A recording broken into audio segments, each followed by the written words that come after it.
নমস্কার বন্ধুরা, সুনিতার হেসেলে সবাইকে স্বাগত। আজ আমি চলে এসেছি আরেকটি নতুন রেসিপি নিয়ে। আজ আপনাদের সঙ্গে আমি শেয়ার করব একদম সহজ একটা পিঠার রেসিপি, ছিটে পিঠার রেসিপি আজ আমি শেয়ার করব। তার জন্য দেখুন, এখানে আমি একটা বড় সাইজের বাটি নিয়েছি। তার মধ্যে দিয়ে দেব হাফ বাটি পরিমাণে চালের গুঁড়ো, আর দিয়েছি 2 চামচ পরিমাণে ময়দা, দিয়ে দেবো স্বাদ অনুযায়ী একটু লবণ। খুব ভালো করে উষ্ণ গরম জল দিয়ে আমি এই গোলাটাকে খুব ভালো করে একটু মেখে নেব। একটা চামচের সাহায্যে আমি ব্যাটারটাকে গুলে নেব। দেখুন, এখানে আমি গরম জলটা কিন্তু খুব বেশি গরম নয়, আমাদের হাতে যেমন সহ্য হবে সেই রকমই কুসুম গরম জল নিয়েছি। এখানে অল্প অল্প করে জল দিয়ে আমি একটা স্মুথ ব্যাটার তৈরি করে নেব।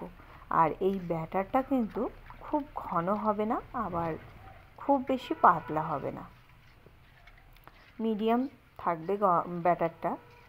দেখুন, ব্যাটারটা কিন্তু আমি এইভাবে একটা চামচের সাহায্যে খুব ভালো করে একটু ব্যাটারটাকে গুলিয়ে নেব। ব্যাটারটা একটু পাতলা টাইপেরই হবে। দেখুন, ব্যাটারটা কিন্তু খুব সুন্দরভাবেই গোলানো হয়ে গেছে।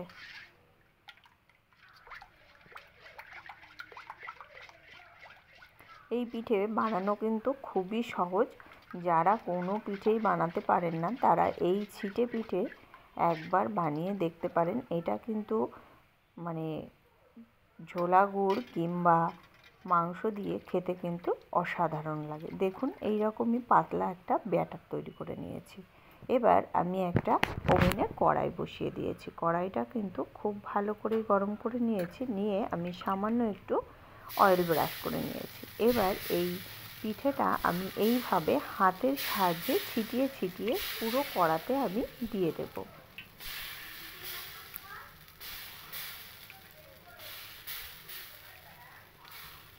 দেখুন, এইভাবে আমি হাতের সাহায্যে গোলাটাকে ছিটিয়ে ছিটিয়ে আমি পুরো কড়াতে ছড়িয়ে দিয়েছি। এবার আপনি থেকেই দেখবেন কড়ার গা থেকে এই রুটিটা উঠে আসছে। দেখুন, এখানে রুটিটা কিন্তু খুব সুন্দরভাবেই উঠে আসছে। এবার এই রুটিটাকে আমরা তুলে নেব। এটা তুলতে কিন্তু কোনো রকমই কোনো কষ্ট নেই। এটা কড়ার গা থেকে আপনা আপনিই কিন্তু উঠে আসবে। রুটিটা কিন্তু খুব সুন্দরভাবেই শাঁকা হয়ে গেছে।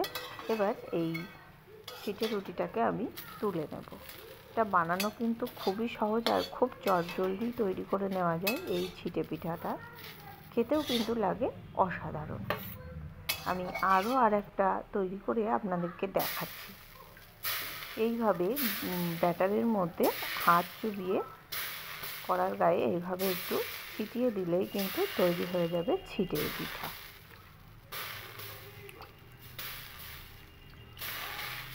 এটা আপনারা ব্রেকফাস্টে কিংবা ডিনারে অবশ্যই রাখতে পারেন।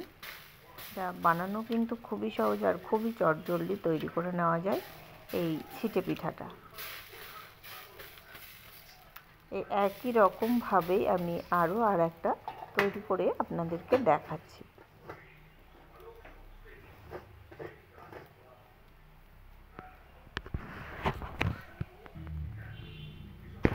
দেখতেই পাচ্ছেন, আপনা আপনিই কিন্তু কড়ার গা থেকে উঠে আসছে।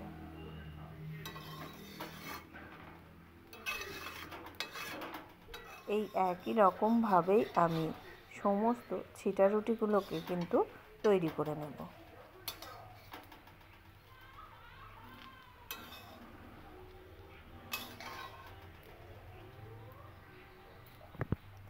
তাহলে বন্ধুরা দেখুন, এখানে আমি সমস্ত ছিটের পিঠাগুলো তৈরি করে নিয়েছি। এটা কিন্তু এই রকম খেজুরের ঝোলা গুড় কিংবা মাংস দিয়েও কিন্তু খেতে খুবই ভালো লাগে।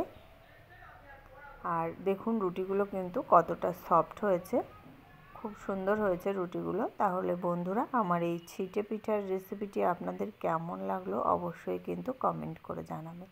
যদি ভালো লেগে থাকে তাহলে একটা লাইক করবেন, আর সাবস্ক্রাইব করে পাশে থাকার অনুরোধ রইল। তাহলে বন্ধুরা আজকের মতো এই পর্যন্তই। আবার দেখা হবে নতুন কোনো রেসিপি নিয়ে। ভালো থাকবেন, সুস্থ থাকবেন। ধন্যবাদ।